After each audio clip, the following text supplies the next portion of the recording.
Someone suggested a really interesting topic of conversation, which is not spoken about generally normative orthodox in an orthodox Jewish framework, and that is that of organ donation. Organ donation, there used to be a lot of fears. If you would mark off on your license that you were an organ donor, so if they saw you in a horrible car accident, God forbid, they would come to the car and be like, "Well, he's an organ donor. We could get some organs. Let's work on preserving the organs." It's absolutely not true. There's nothing to fear. These are all done after the person has been declared clinically dead. In terms of a Jewish perspective, while we're not Egyptian, and he makes this point in his either the comments or the article, I'll cut and paste his writing. It's actually very well done. We don't believe that the body goes anywhere physically in the afterlife. We do believe in the concept of resurrection of the dead. However, once you do accept that as a Jew, you've introduced the premise that God is capable of performing miracles. And even with resurrection of the dead, if someone dies maimed, it says he will be resurrected, and then as he went to the grave, and then he'll be perfectly healed. This was a great solace to the people whose families were burned alive in the Holocaust. God apparently only needs the luz bone, which according to at least tradition and even physically is very hard to destroy. It's either the first vertebrae on the top of the neck, or some people say it's a mystical bone. We don't know exactly what it is, but it's around that area. And from there, God can resurrect the entire person. So there's no real need to bother ourselves that this is in any way a violation of Jewish law. In my opinion, however, I make all these videos with a clear understanding that I'm not a rabbi. And if you have these types of questions, you should be consulting a local Orthodox rabbinic authority who has rabbinical ordination, in my opinion, from an Orthodox place. However, it's a great topic, and I think that the point of this video and the point of his post is just to have our rabbis talk about this more fully, more completely. A lot of things that they kind of step around or dance around without giving clear answers. This only became the case really in the normative Jewish world around 1985 when Moshe Feinstein, of righteous memory, passed away. He was a person who spent his whole life writing answers to Jewish problems, Jewish questions on Jewish law, and he was widely accepted. Even the Rebbe himself, it's known, he said, "I'm not here to answer your Jewish law questions, ask a rabbi." And in Crown Heights itself, they established a court of Jewish law, and on all questions of halacha, of Jewish law, Hasidim went to the Beis Din, the court of Jewish law, not to the Rebbe himself.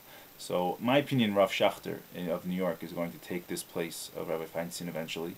I don't know if it's happened yet, but if I had a question of Jewish law, that's who I would go to. If I lived in Crown Heights, I would go to the rabbi in my own community, but that's, I think, going to be the normative. That's how I think history will play out. The Rav Schachter will take his place, Herschel Schachter.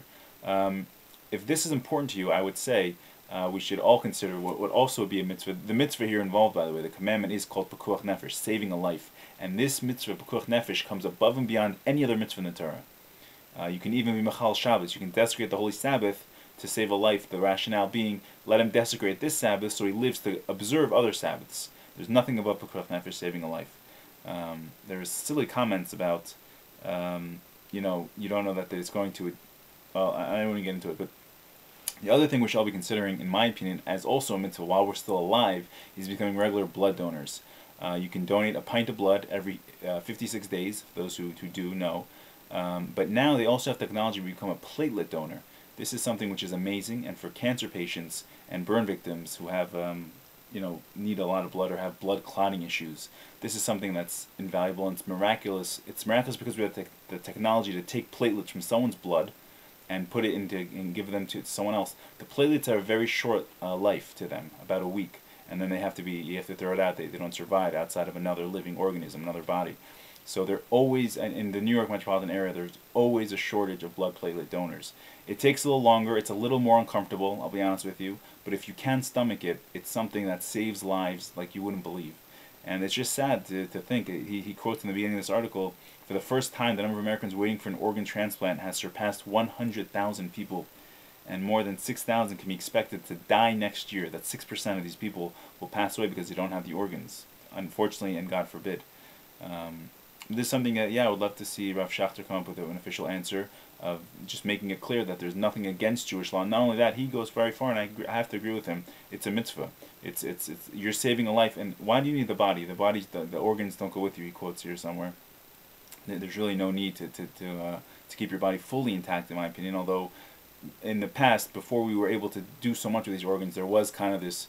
We wanted to separate ourselves from other religions that felt the body is perfectly intact and there's an afterlife, a physical afterlife for the body. Even though we believe in the resurrection, that same God who resurrects us can give us back all the organs that we chose to donate upon our our demise.